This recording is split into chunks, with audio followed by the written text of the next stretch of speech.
Hello friends, welcome back to smart study. അപ്പോൾ ഇന്ന് നമ്മൾ 9ാം ക്ലാസ്സിലെ കൂട്ടുകാരുടെ സാമൂഹ്യശാസ്ത്രം അഥവാ സോഷ്യൽ സയൻസ് 2ാം പാദവാർഷിക മൂല്യനിർണ്ണയം 2024-25 ക്വസ്റ്റ്യൻ പേപ്പറും അതിലെ ഉത്തരങ്ങളുമാണ് നോക്കാൻ പോകുന്നത്. ക്രിസ്മസ് എക്സാമിന് വന്ന നിങ്ങളുടെ ക്വസ്റ്റ്യൻ പേപ്പറിലെ എല്ലാ ചോദ്യങ്ങളും ഉത്തരങ്ങളും നമ്മൾ ഇന്ന് വീഡിയോയിൽ ഡിസ്കസ് ചെയ്യുന്നുണ്ട്. അപ്പോൾ ഇന്നത്തെ വീഡിയോയിലേക്ക് എല്ലാ കൂട്ടുകാർക്കും സ്വാഗതം. 1 മുതൽ 5 വരെയുള്ള എല്ലാ ചോദ്യങ്ങൾക്കും ഉത്തരം എഴുതുക. ഒരു സ്കോർ വീതമാണ്. 1 മുതൽ 5 വരെയുള്ള ചോദ്യങ്ങളിൽ ഓരോ ചോദ്യത്തിനും ഓരോ സ്കോർ വീതമാണ് നൽകിയിരിക്കുന്നത്. ഒന്നാമത്തെ ചോദ്യം നോക്കാം. മൗര്യ രാജ്യത്തിൻ്റെ സ്ഥാപകൻ ആര്? ഓപ്ഷൻസ് നൽകിയിട്ടുണ്ട്. എ ഓപ്ഷനാണ് Ashokan, B Chandragupta Mauryan, C Dhananandan, D Samudraguptan. അതിൽ ആൻസർ വരുന്നത് ഓപ്ഷൻ ബി ആണ്, ചന്ദ്രഗുപ്ത മൗര്യർ. രണ്ടാമത്തെ ക്വസ്റ്റ്യൻ നോക്കാം. ചുവടെ തന്നിട്ടുള്ളവയിൽ നിന്നും രാജ്യസഭയുമായി ബന്ധപ്പെട്ട ശരിയായ പ്രസ്താവനകൾ തിരിച്ചറിയുക. അപ്പോൾ താഴെ നമുക്ക് കുറച്ച് പ്രസ്താവനകൾ കൊടുത്തിട്ടുണ്ട്. അവയിൽ രാജ്യസഭയുമായി ബന്ധപ്പെട്ട ശരിയായ പ്രസ്താവനകൾ നമ്മളോട് തിരിച്ചറിയാനാണ് പറഞ്ഞിട്ടുള്ളത്. അപ്പോൾ നമുക്ക് നോക്കാം. ഒന്നാമത്തേതാണ് ഒരു സ്ഥിരം സഭയാണ്. രണ്ടാമത്തേത് പരമാവധി അംഗസംഖ്യ 550 ആണ്. മൂന്നാമത്തേതാണ് ഒരംഗത്തിൻ്റെ കാലാവധി 5 വർഷമാണ്. നാലാമത്തേതാണ് അധ്യക്ഷൻ ഉപരാഷ്ട്രപതിയാണ്. അതിൽ ഓപ്ഷൻസ് നൽകിയിരിക്കുന്നത് എ ഓപ്ഷൻ 1ഉം 2ഉമാണ്, അതേപോലെ ബി ഓപ്ഷൻ 3ഉം 4ഉമാണ്, സി ഓപ്ഷനായിട്ട് 1ഉം 4ഉം, ഡി ഓപ്ഷനായിട്ട് നമുക്ക് തന്നിട്ടുള്ളത് 2ഉം 3ഉമാണ്. അപ്പോൾ അതിൽ ശരിയായ ഉത്തരം ഒരു സ്ഥിരം സഭയാണ്, അതേപോലെ അധ്യക്ഷൻ ഉപരാഷ്ട്രപതിയാണ്. അതായത് ഓപ്ഷൻ സി ആണ് ഉത്തരം വരുന്നത്. നമുക്ക് അടുത്ത ചോദ്യം നോക്കാം. മൂന്നാമത്തെ ക്വസ്റ്റ്യൻ, പശ്ചിമഘട്ടത്തിൻ്റെയും പൂർവ്വഘട്ടത്തിൻ്റെയും സംഗമ സ്ഥാനം ഏത് എന്നാണ് മൂന്നാമത്തെ ക്വസ്റ്റ്യൻ. അതിൻ്റെ ഓപ്ഷൻസിൽ എ ബ്രഹ്മഗിരി കുന്നുകൾ, ബി നീലഗിരി കുന്നുകൾ, സി ആരവല്ലി പർവ്വതനിരകൾ, ഡി മാൾവ പീഠഭൂമി. ഉത്തരം ഓപ്ഷൻ ബി ആണ്, അതായത് നീലഗിരി കുന്നുകളാണ്. നാലാമത്തെ ചോദ്യം, ചുവടെ നൽകിയിരിക്കുന്നതിൽ പല്ലവരുടെ പ്രധാന തുറമുഖം ഏത്? Option A Korkai, option B Periyapattanam, option C Kayalpattanam, option D Mahabalipuram. അപ്പോൾ ഇതിലെ ഉത്തരമാണ് മഹാബലിപുരം, അതായത് ഓപ്ഷൻ ഡി ആണ്. അഞ്ചാമത്തെ ക്വസ്റ്റ്യൻ, ആരവല്ലി പർവ്വതനിരയിൽ നിന്ന് ഉദ്ഭവിച്ച് താർ മരുഭൂമിയിലൂടെ ഒഴുകുന്ന നദി ഏത്? Option A Luni, option B Narmada, option C Tapti, option D Sutlej. അതിൽ ഉത്തരം വരുന്നത് ഓപ്ഷൻ എ ലൂണിയാണ്. അപ്പോൾ ഇതാണ് ഫസ്റ്റ് സെക്ഷനിലെ 5 ക്വസ്റ്റ്യൻസ്. നമുക്ക് അടുത്ത സെക്ഷനിലേക്ക് പോകാം. അടുത്തത് 6 മുതൽ 14 വരെയുള്ള ചോദ്യങ്ങളിൽ ഏതെങ്കിലും 8 എണ്ണത്തിന് ഉത്തരം എഴുതുക. 6 മുതൽ 14 വരെയുള്ള ചോദ്യങ്ങളിൽ ഏതെങ്കിലും 8 എണ്ണത്തിന് ഉത്തരം എഴുതിയാൽ മതി. ഓരോന്നിനും 3 സ്കോർ വീതമാണ് നൽകുന്നത്. ആറാമത്തെ ചോദ്യം നോക്കാം. ഇന്ത്യൻ ഭരണഘടന അനുശാസിക്കുന്ന വിവിധ ഭേദഗതി രീതികൾ സൂചിപ്പിക്കുന്ന ഡയഗ്രം പൂർത്തിയാക്കുക. അവിടെ ഒരു ഡയഗ്രം കൊടുത്തിട്ടുണ്ട്, അത് പൂർത്തിയാക്കാനാണ് നമ്മളോട് പറഞ്ഞിട്ടുള്ളത്. അപ്പോൾ നമുക്ക് നോക്കാം. അതിൻ്റെ ഉത്തരം താഴെ അവിടെ കൊടുക്കുന്നുണ്ട്. അപ്പോൾ അതിൽ എയിൽ വരുന്നത് ഇന്ത്യൻ ഭരണഘടനയിലെ ചില വകുപ്പുകൾ പാർലമെന്റിന് കേവല ഭൂരിപക്ഷത്തിലൂടെ സാധാരണ നിയമ നിർമ്മാണത്തിന് സമാനമായ നടപടിക്രമങ്ങൾ വഴി ഭേദഗതി ചെയ്യാവുന്നതാണ്. അതിൽ ബി കാണുന്നത് മേലെയാണ് കേട്ടോ. അപ്പോൾ അതിൽ ബി എന്ന് പറയുന്നത് ദൃഢമായ ഭേദഗതി എന്നാണ്. സി ആയിട്ട് വരുന്നത് ചില അതിപ്രധാനമായ വകുപ്പുകൾ പാർലമെന്റിന്റെ ഇരുസഭകളിലൂടെയും പ്രത്യേക ഭൂരിപക്ഷത്തോടൊപ്പം പകുതിയിൽ കുറയാത്ത സംസ്ഥാനങ്ങളുടെ അംഗീകാരത്തോടും കൂടി മാത്രമേ ഭേദഗതി ചെയ്യാൻ കഴിയുകയുള്ളൂ. അപ്പം ഇങ്ങനെയാണ് ഈ ഒരു ഡയഗ്രം പൂർത്തിയാക്കേണ്ടത്. നമുക്ക് 7ാമത്തെ ചോദ്യം നോക്കാം. 7ാമത്തെ ചോദ്യം, ഉത്തരേന്ത്യൻ സമതലം കൃഷിക്ക് അനുയോജ്യമായ മേഖലയായി മാറാൻ സഹായകരമായ ഭൂമിശാസ്ത്ര സവിശേഷതകൾ എഴുതുക. അതിൻ്റെ ഉത്തരം നോക്കാം. ഫലഭൂഷ്ടമായ എക്കൽ മണ്ണ്, പരന്ന ഭൂപ്രകൃതം, വറ്റാത്ത നദികളുടെ സാന്നിധ്യം, അനുയോജ്യമായ കാലാവസ്ഥ. 8ാമത്തെ ചോദ്യം, ഗ്രാഫ് വിശകലനം ചെയ്ത് ചുവടെ നൽകിയിരിക്കുന്ന ചോദ്യങ്ങൾക്ക് ഉത്തരം എഴുതുക. നമ്മളൊക്കെ അവിടെ ഒരു ഗ്രാഫ് തന്നിട്ടുണ്ട്, അത് വിശകലനം ചെയ്ത് താഴെ കുറച്ച് ചോദ്യങ്ങൾ നൽകിയിട്ടുണ്ട്, അതിന് ഉത്തരം എഴുതാനാണ് പറഞ്ഞിട്ടുള്ളത്. വിവിധ മേഖലകൾ തിരിച്ചുള്ള GVA വിഹിതം 1982 to 83 മുതൽ 2022 to 2023 വരെ. ആ ഗ്രാഫ് നന്നായി നിരീക്ഷിക്കണം. എന്നിട്ട് അതിൻ്റെ നൽകിയിരിക്കുന്ന ചോദ്യങ്ങൾ നോക്കാം. മൊത്തവർദ്ധിത മൂല്യത്തിലേക്കുള്ള GVA വിഹിതത്തിൽ തുടർച്ചയായി വർധനവ് രേഖപ്പെടുത്തിയ മേഖല ഏത്? ബി ക്വസ്റ്റ്യൻ, സേവന മേഖലയിൽ ഏറ്റവും അധികം GVA വിഹിതം നൽകിയ വർഷമേത്? സി ക്വസ്റ്റ്യൻ ആണ്. 2002 to 2003 വർഷത്തിൽ വ്യാവസായിക മേഖലയുടെ GVA വിഹിതം എത്ര? അതിൽ എ ക്വസ്റ്റ്യൻ്റെ ഉത്തരമാണ് സേവന മേഖല, ബി ക്വസ്റ്റ്യൻ്റെ ഉത്തരമാണ് 2022 to 2023, സി ക്വസ്റ്റ്യൻ്റെ ഉത്തരമാണ് 2025. 9ാമത്തെ ക്വസ്റ്റ്യൻ നോക്കാം. ഗുപ്ത കാലഘട്ടത്തിൽ കൃഷിയുടെ വ്യാപനത്തെ സഹായിച്ച ഘടകങ്ങൾ എന്തെല്ലാമാണ്? ഉത്തരം ഫസ്റ്റത്തെ പോയിന്റ്. കൃഷി ചെയ്യാത്ത പ്രദേശങ്ങൾ കൃഷിക്ക് അനുയോജ്യമാക്കി. പുതിയ സാമൂഹിക വ്യവസ്ഥ കൃഷിക്ക് ആവശ്യമായ തൊഴിലാളികളെ പ്രദാനം ചെയ്തു. കാർഷിക സാങ്കേതിക വിദ്യയെക്കുറിച്ചും കാലാവസ്ഥയെക്കുറിച്ചും ബ്രാഹ്മണരുടെ അറിവ്. ലാസ്റ്റത്തെ പോയിന്റാണ് വ്യത്യസ്ത ജലസേവന സൗകര്യങ്ങൾ. 10ാമത്തെ ചോദ്യം, സ്ഥാനത്തെ അടിസ്ഥാനമാക്കി പീഠഭൂമികളെ തരം തിരിച്ചിരിക്കുന്നത് എങ്ങനെ? ഉത്തരം 1ാമത്തെ പോയിന്റ് പർവ്വതങ്ങളാൽ വലം ചെയ്യപ്പെട്ട പീഠഭൂമികൾ. 2ാമത്തെ പോയിന്റ് പർവ്വത അടിവാരങ്ങളിൽ സ്ഥിതി ചെയ്യുന്ന പീഠഭൂമികൾ. 3ാമത്തെ പോയിന്റ് വൻകര പീഠഭൂമികൾ. 11ാമത്തെ ചോദ്യം, അറിവധിഷ്ഠിത മേഖലയെ പരിശോഭിപ്പിക്കുന്നതിന് ഇന്ത്യയിൽ നിലനിൽക്കുന്ന അനുകൂല സാഹചര്യങ്ങൾ എഴുതുക. ഉത്തരം വിജ്ഞാന അധിഷ്ഠിത മേഖല സാമ്പത്തിക വളർച്ച കൈവരിക്കുന്നതിന് അറിവും സാങ്കേതിക വിദ്യയും ഫലപ്രദമായി ഉപയോഗിക്കുന്നു. 2ാമത്തെ പോയിന്റാണ് ആധുനിക സാങ്കേതിക വിദ്യയും ICT സാധ്യതകളും രാജ്യത്തെ ഒരു വിജ്ഞാന സമ്പദ് വ്യവസ്ഥയായി ഉയർത്തി. 3ാമത്തെ പോയിന്റാണ് ഇപ്പോൾ തൃതീയ മേഖലയുടെ ഭാഗമായി വിജ്ഞാന അധിഷ്ഠിത സേവനങ്ങൾക്ക് വേഗതയുണ്ട്. 4ാമത്തെ പോയിന്റ് ഈ സാഹചര്യങ്ങളിലും വിജ്ഞാന വിസ്ഫോടനത്തിന്റെ ഫലമായി സാമ്പത്തിക പുരോഗതി കൈവരിക്കാനും സാമൂഹിക ക്ഷേമം മെച്ചപ്പെടുത്താനും ഇന്ത്യക്ക് സാധിക്കും. അടുത്തത് വിജ്ഞാന അധിഷ്ഠിത മേഖലകളുടെ വികസനത്തിനാണ് സർക്കാർ മുൻഗണന നൽകുന്നത്.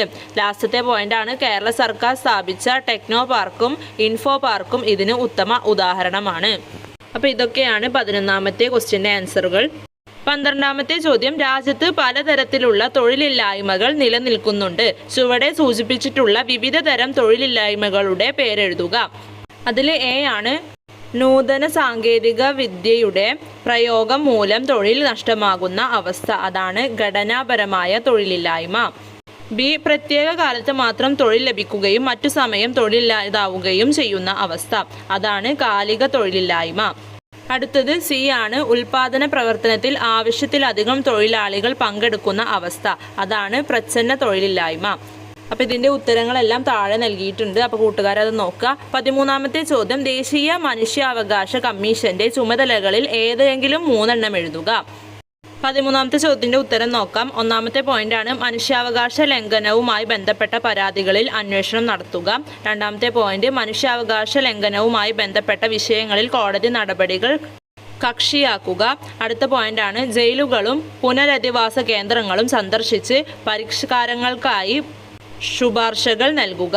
അടുത്ത പോയിന്റ് മനുഷ്യാവകാശ സംരക്ഷണത്തിനുള്ള സംവിധാനങ്ങളുടെ പ്രവർത്തനവും കാര്യക്ഷമതയും വിലയിരുത്തുകയും നിർദ്ദേശങ്ങൾ നൽകുകയും ചെയ്യുക. അടുത്ത പോയിന്റാണ് മനുഷ്യാവകാശങ്ങൾ സംബന്ധിച്ച അന്താരാഷ്ട്ര കരാറുകളും പ്രഖ്യാപനങ്ങളും വിശകലനം ചെയ്യുകയും ഉചിതമായ നടപടികൾ കൈക്കൊള്ളുകയും ചെയ്യുക. അടുത്ത പോയിന്റാണ് മനുഷ്യാവകാശ ലംഘനങ്ങൾ പരിശോധിക്കുക. അടുത്ത ലാസ്റ്റത്തെ പോയിന്റാണ് മനുഷ്യാവകാശ ലംഘനങ്ങൾ തടയുന്നതിലെ വീഴ്ചകൾ പരിശോധിച്ച ശേഷം ആവശ്യമായ നടപടികൾ കൈക്കൊള്ളുക. ഇതിലേതെങ്കിലും 3 എണ്ണം എഴുതിയാൽ മതി. അപ്പോൾ കൂട്ടുകാർ ഏതെങ്കിലും 3 പോയിന്റ് എഴുതിയിട്ടുണ്ടെങ്കിൽ കൂട്ടുകാർക്ക് മാർക്ക് ലഭിക്കൂട്ടോ. 14ാമത്തെ ചോദ്യം, ജനസംഖ്യയുമായി ബന്ധപ്പെട്ട് ചുവടെ നൽകിയിരിക്കുന്ന ചോദ്യങ്ങൾക്ക് ഉത്തരം എഴുതുക. എ ക്വസ്റ്റ്യൻ ആണ് ജനസംഖ്യാ ഘടനയെ കുറിച്ച് പഠിക്കുന്ന ശാസ്ത്രശാഖ ഏത്? ഉത്തരം ജനസംഖ്യാശാസ്ത്രം. അതിലെ ബി ക്വസ്റ്റ്യൻ ആണ് ഇന്ത്യയിൽ സാധാരണയായി സെൻസസ് നടത്തുന്നത് എത്ര വർഷത്തിലൊരിക്കലാണ്? ബി ക്വസ്റ്റ്യൻ്റെ ആൻസർ ആണ് ഇന്ത്യയിൽ 10 വർഷത്തിലൊരിക്കലാണ് സെൻസസ് നടത്തുന്നത്. സി ക്വസ്റ്റ്യൻ ഇന്ത്യയിൽ സെൻസസ് പ്രവർത്തനങ്ങൾക്ക് നേതൃത്വം നൽകുന്ന സ്ഥാപനം ഏത്? സി ക്വസ്റ്റ്യൻ്റെ ഉത്തരമാണ് ഇന്ത്യൻ രജിസ്ട്രാർ ജനറലും സെൻസസ് കമ്മീഷണറും. അടുത്ത നമ്മൾ 3ാമത്തെ സെക്ഷനിലേക്കാണ് പോകുന്നത്. 15 മുതൽ 26 വരെയുള്ള ചോദ്യങ്ങളിൽ ഏതെങ്കിലും 10 എണ്ണത്തിന് ഉത്തരം എഴുതുക. ഓരോന്നിനും 4 സ്കോർ വീതമാണ് നൽകുന്നത്. 15ാമത്തെ ചോദ്യം നോക്കാം. ഭൂപടത്തിൽ ABCD എന്ന് അടയാളപ്പെടുത്തി നൽകിയിട്ടുള്ള ഭൂസവിശേഷതകളെ തിരിച്ചറിഞ്ഞ് പേരെഴുതുക. അവിടെ നമുക്കൊരു ഭൂപടം നൽകിയിട്ടുണ്ട്. അതിൽ ABCD എന്ന് അടയാളപ്പെടുത്തിയിട്ടുണ്ട്. അതിലെ ഭൂസവിശേഷതകൾ തിരിച്ചറിഞ്ഞ് പേരെഴുതാനാണ് നൽകിയിട്ടുള്ളത്. അപ്പോൾ അതിൽ ആൻസർ വരുന്നത് എ വരുന്നത് ആരവല്ലി പർവ്വതനിരകളാണ്. ബി പശ്ചിമഘട്ടം.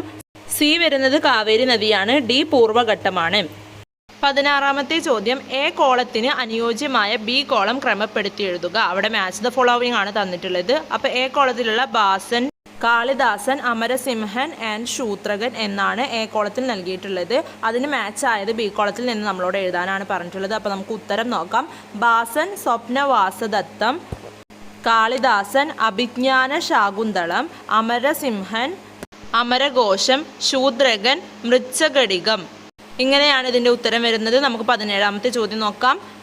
17ാമത്തെ ചോദ്യം മൗര്യഭരണ സമ്പ്രദായത്തിന്റെ സവിശേഷതകൾ വിശദമാക്കുക. ഉത്തരം മൗര്യ രാജ്യം വിവിധ പ്രവിശ്യകളായി വിഭജിക്കപ്പെട്ടു. പ്രവിശ്യകൾ ഗവർണർമാരുടെ നിയന്ത്രണത്തിലായിരുന്നു. തലസ്ഥാനമായ പാടലീപുത്ര ചക്രവർത്തിയുടെ നേരിട്ടുള്ള നിയന്ത്രണത്തിലായിരുന്നു. മൗര്യ സൈന്യം 5 ഡിവിഷനുകൾ ഉണ്ടായിരുന്നു. കാലാൾപ്പട, കുതിരപ്പട, രഥങ്ങൾ, ആനകൾ, നാവികസേന എന്നിവയായിരുന്നു അവ. 30 അംഗ കമ്മിറ്റിയാണ് സൈനിക ഭരണം നടത്തിയത്. അപ്പോൾ ഇത്രയൊക്കെ സവിശേഷതകളാണ് മൗര്യഭരണ സമ്പ്രദായത്തിനുണ്ടായിരുന്നത്. 18ാമത്തെ ചോദ്യം ഇന്ത്യൻ രാഷ്ട്രപതി നിർവഹിക്കുന്ന പ്രധാന ചുമതലകൾ എന്തെല്ലാം? ഉത്തരം പാർലമെന്റ് വിളിച്ചു ചേർക്കുക, ലോക്സഭ പിരിച്ചുവിടുക, പ്രധാനമന്ത്രിയെയും മന്ത്രിസഭയെയും നിയമിക്കുക, സുപ്രീം കോടതിയിലെയും ഹൈക്കോടതിയിലെയും ജഡ്ജിമാരെയും ഗവർണറെയും നിയമിക്കുക, അടിയന്തര അവസ്ഥ പ്രഖ്യാപിക്കുക. 19ാമത്തെ ചോദ്യം ദാരിദ്ര്യം മനുഷ്യ മൂലധന രൂപീകരണത്തിന് വെല്ലുവിളിയായി മാറുന്നത് എങ്ങനെ? ഉത്തരം കുറഞ്ഞ വരുമാനം, കുറഞ്ഞ വാങ്ങൽ ശേഷി. 2ാമത്തെ പോയിന്റാണ് ഭക്ഷണ ദൗർബല്യം, പോഷകാഹാരക്കുറവ്, വിദ്യാഭ്യാസത്തിൻ്റെ അഭാവം, വിട്ടുമാറാത്ത രോഗങ്ങൾ. അടുത്ത പോയിന്റാണ് ഉയർന്ന ശിശുമരണ നിരക്ക്, കുറഞ്ഞ ആയുർദൈർഘ്യം, ആശ്രിതരുടെ എണ്ണത്തിലെ വർധനവ്. അടുത്ത ലാസ്റ്റത്തെ പോയിന്റാണ് കുറഞ്ഞ ഉൽപാദനക്ഷമത, ജോലി ചെയ്യാനുള്ള ശേഷിയില്ലായ്മ. 20ാമത്തെ ചോദ്യമാണ് ഉത്തരേന്ത്യൻ സമതലങ്ങളിൽ അനുഭവപ്പെടുന്ന ഉഷ്ണകാലത്തിൻ്റെ സവിശേഷതകൾ എന്തെല്ലാം? 20ാമത്തെ ചോദ്യത്തിൻ്റെ ഉത്തരം ഫസ്റ്റത്തെ പോയിന്റാണ് ഏപ്രിൽ, മെയ്, ജൂൺ മാസങ്ങളിലാണ് വേനൽക്കാലം അനുഭവപ്പെടുന്നത്. 2ാമത്തെ പോയിന്റ് വേനൽക്കാലം വളരെ കഠിനമാണ്. 3ാമത്തെ പോയിന്റാണ് മെയ് മാസത്തോടെ പടിഞ്ഞാറൻ ഭാഗത്ത് താപനില 4 ഡിഗ്രി സെൽഷ്യസ് വരെ ഉയരുന്നു. മെയ്, ജൂൺ മാസങ്ങളിൽ രാജസ്ഥാനിലെ മരുഭൂമി പ്രദേശങ്ങളിൽ നിന്നും ഗംഗാ സമതലത്തിലേക്ക് ശക്തിയേറിയ വരണ്ട ഉഷ്ണകാറ്റുകൾ വീശാറുണ്ട്.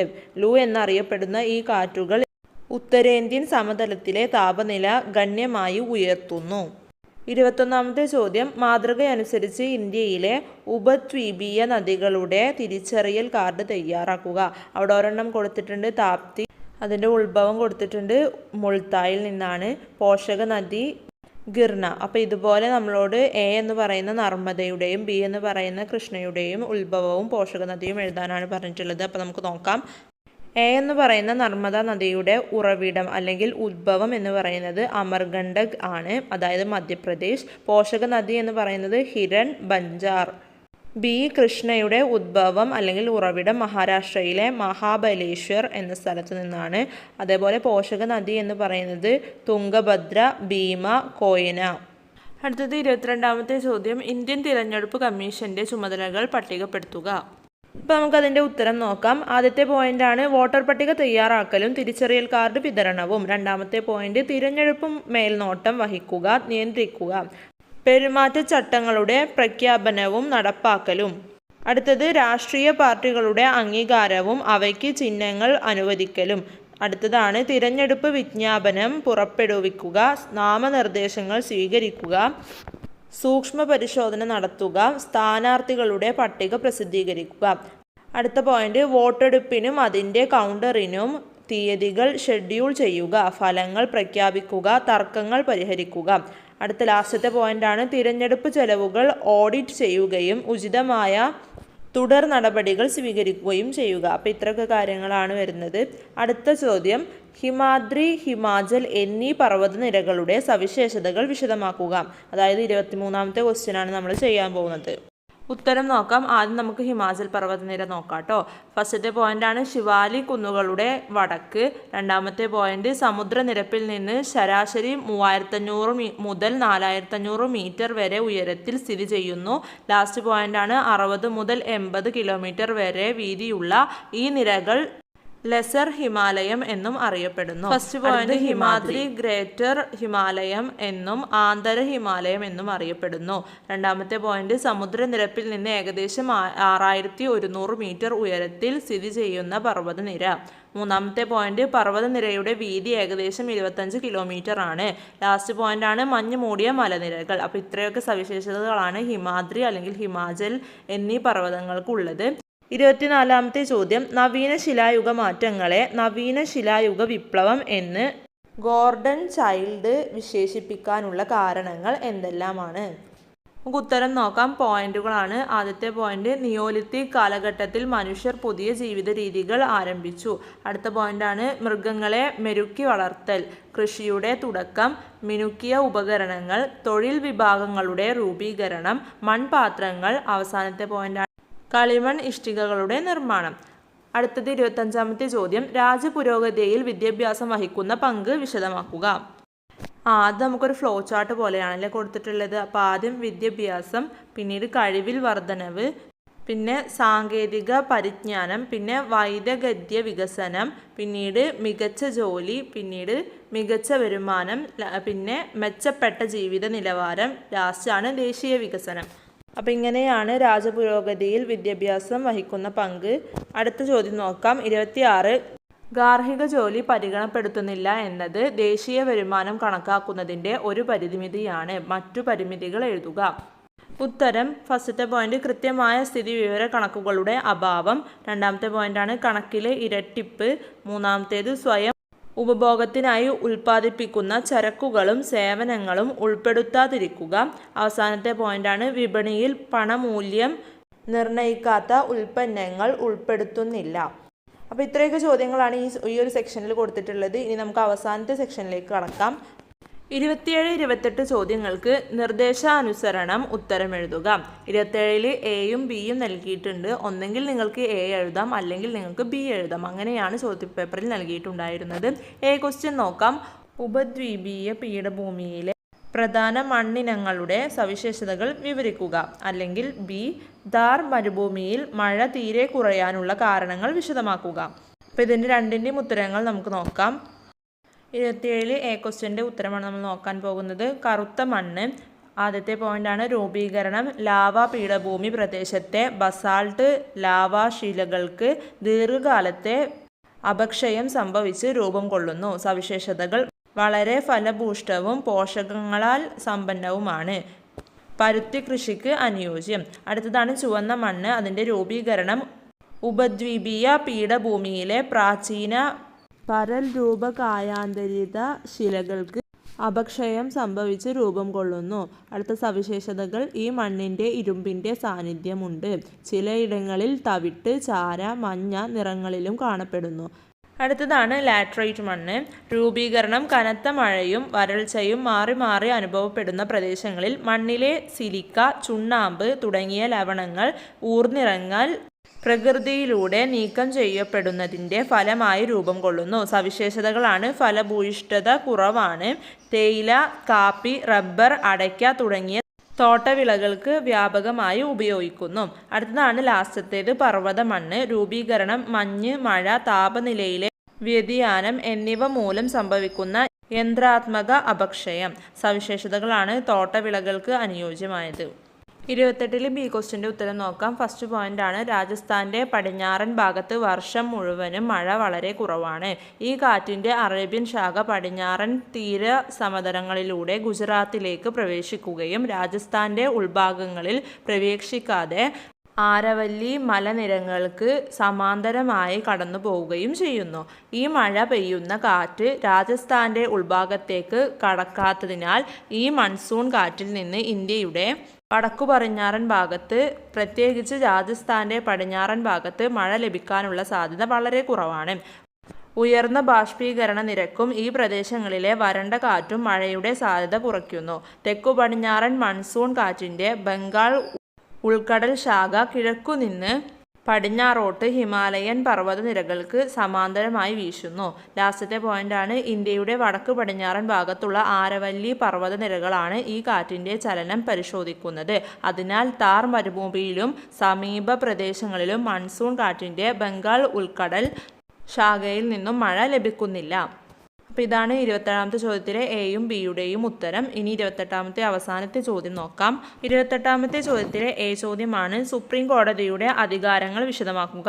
അല്ലെങ്കിൽ ബി ക്വസ്റ്റ്യൻ ആണ് ചുവടെ നൽകിയിരിക്കുന്ന സൂചനകളുടെ അടിസ്ഥാനത്തിൽ ഗുപ്ത ഭരണകാലം വിശദമാക്കുക. സൂചനകൾ ഒന്നാമത്തേതാണ് സാമൂഹിക ജീവിതം, രണ്ടാമത്തേതാണ് സ്ത്രീകളുടെ പദവി. അപ്പോൾ ഈ രണ്ട് സൂചനകളും വെച്ചിട്ടാണ് നമ്മളോട് എഴുതാൻ പറഞ്ഞിട്ടുള്ളത്. അപ്പോൾ നമുക്ക് നോക്കാം. 28-ൽ എ ക്വസ്റ്റ്യൻ്റെ ഉത്തരമാണ് ഉദ്ഭവ അധികാരം സുപ്രീം കോടതിക്ക് മാത്രം പരിഹരിക്കാൻ കഴിയുന്ന ചില വിഷയങ്ങളാണ് ഉദ്ഭവാധികാരങ്ങളുടെ പരിധിയിൽ വരുന്നത്. ഉദാഹരണം, കേന്ദ്ര സംസ്ഥാന തർക്കങ്ങൾ. അപ്പീൽ പരിഗണിക്കാനുള്ള അധികാരം. അതാണ് സുപ്രീം കോടതി ഏറ്റവും ഉയർന്ന അപ്പീൽ കോടതിയാണ്. അതുകൊണ്ട് തന്നെ രാജ്യത്തെ ഏതൊരു കീഴ്ക്കോടതിയുടെയും വിധിയിന്മേൽ വരുന്ന അപ്പീലുകൾ സ്വീകരിക്കാനുള്ള അധികാരം സുപ്രീം കോടതിക്കുണ്ട്. അടുത്തതാണ് ഉപദേശക അധികാരം. രാഷ്ട്രപതി ആവശ്യപ്പെടുന്ന ഏതൊരു വിഷയത്തെ സംബന്ധിച്ച് നിയമോപദേശം നൽകുവാൻ സുപ്രീം കോടതിക്ക് ഭരണഘടനാപരമായ ബാധ്യതയുണ്ട്.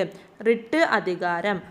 മൗലിക അവകാശങ്ങൾ ലംഘിക്കപ്പെടുമ്പോൾ അവയുടെ സംരക്ഷണാർത്ഥം റിട്ടുകളുടെ രൂപത്തിൽ പ്രത്യേക ഉത്തരവുകൾ പുറപ്പെടുവിക്കാൻ സുപ്രീം കോടതിക്ക് അധികാരമുണ്ട്. അടുത്തതാണ് പുനരവലോകന അധികാരം. ഭരണഘടനയുടെ സംരക്ഷകർ എന്ന ചുമതല നിർവഹിക്കുന്നതിൽ നീതിന്യായ വിഭാഗത്തിന് ഏറ്റവും കരുത്തായി നിൽക്കുന്നത് അതിൻ്റെ നീതിന്യായ പുനരവലോകന അധികാരമാണ്. അതിലെ ബി ചോദ്യത്തിൻ്റെ ഉത്തരമാണ് ഗുപ്ത കാലഘട്ടത്തിലെ സാമൂഹിക ജീവിതം. ഒന്നാമത്തെ പോയിന്റ്, വിവിധ തൊഴിൽ കൂട്ടങ്ങൾ രൂപപ്പെട്ടു. ഈ പുതിയ തൊഴിൽ വിഭാഗങ്ങളെ ഉൾക്കൊള്ളാൻ നിലവിലുള്ള വർണ്ണ സംവിധാനത്തിന് അസാധ്യമാണ്. അടുത്ത പോയിന്റാണ്, ഓരോ തൊഴിൽ ഗ്രൂപ്പും ഒരു പുതിയ ജാതി അല്ലെങ്കിൽ ഉപജാതി ആയി. അടുത്ത പോയിന്റാണ്, ഉപഭൂഖണ്ഡത്തിന് പുറത്തുനിന്ന് വന്നവരും വനവാസികളും, അതായത് നിഷാദർ എന്ന് പറയും, വ്യത്യസ്ത ജാതിയിൽപ്പെട്ടവർ തമ്മിലുള്ള വിവാഹത്തിലൂടെ ജനിക്കുന്നവർ എന്നിവരെയെല്ലാം പുതിയ ജാതികളാക്കി തീർത്തു. ജാതി വ്യവസ്ഥ കൂടുതൽ സങ്കീർണമായി മാറി. അടുത്ത ലാസ്റ്റത്തെ പോയിന്റാണ്, ബ്രഹ്മന്മാരുടെയും ക്ഷത്രിയരുടെയും വൈശ്യരുടെയും സ്ഥാനങ്ങളിലും പദവികളിലും പുതിയ സങ്കീർണ വ്യവസ്ഥയിൽ മാറ്റം വന്നിട്ടില്ല. അടുത്തത് ഗുപ്ത കാലഘട്ടത്തിലെ സ്ത്രീകളുടെ സ്ഥാനം. സ്ത്രീകൾക്ക് സമൂഹത്തിൽ താഴ്ന്ന സ്ഥാനമായിരുന്നു. രാജ്ഞിമാർ മുതൽ സമൂഹത്തിലെ ഏറ്റവും താഴ്ന്ന വിഭാഗത്തിലെ സ്ത്രീകൾ വരെയുള്ള എല്ലാ സ്ത്രീകളും പുരുഷന്മാർക്ക് വിധേയിതരായിരിക്കണമെന്ന് കരുതപ്പെട്ടിരുന്നു. അടുത്ത ലാസ്റ്റത്തെ പോയിന്റാണ്, ഉന്നത വിഭാഗങ്ങളിലെ സ്ത്രീകൾക്ക് പോലും സമൂഹത്തിൽ ഉയർന്ന സ്ഥാനമോ പരിഗണനയോ ലഭിച്ചിരുന്നില്ല. ഒരു ബ്രാഹ്മണ സ്ത്രീക്ക് പോലും ഭൂമിദാനം ചെയ്യപ്പെട്ടതായി തെളിവില്ല. അപ്പോൾ ഇതാണ് 28ാമത്തെ ക്വസ്റ്റ്യനിലെ ബിയുടെ ഉത്തരം. അപ്പോൾ ഇത്രയൊക്കെ ക്വസ്റ്റ്യൻസാണ് നിങ്ങൾക്ക് ആ ക്വസ്റ്റ്യൻ പേപ്പറിൽ തന്നിട്ടുണ്ടായിരുന്നത്. അപ്പോൾ നമ്മൾ പറഞ്ഞ ഒന്നാമത്തെ ക്വസ്റ്റ്യൻ മുതൽ 28ാമത്തെ ക്വസ്റ്റ്യൻ വരെയുള്ള ചോദ്യങ്ങളും ഉത്തരങ്ങളും എല്ലാം കൂട്ടുകാർക്ക് മനസ്സിലായിട്ടുണ്ടാകുമെന്ന് വിചാരിക്കുന്നു. അപ്പോൾ ഇന്നത്തെ ഈ വീഡിയോ എല്ലാ കൂട്ടുകാർക്കും യൂസ്ഫുൾ ആയിട്ടുണ്ടാകുമെന്ന് വിചാരിക്കുന്നു. Thanks for watching.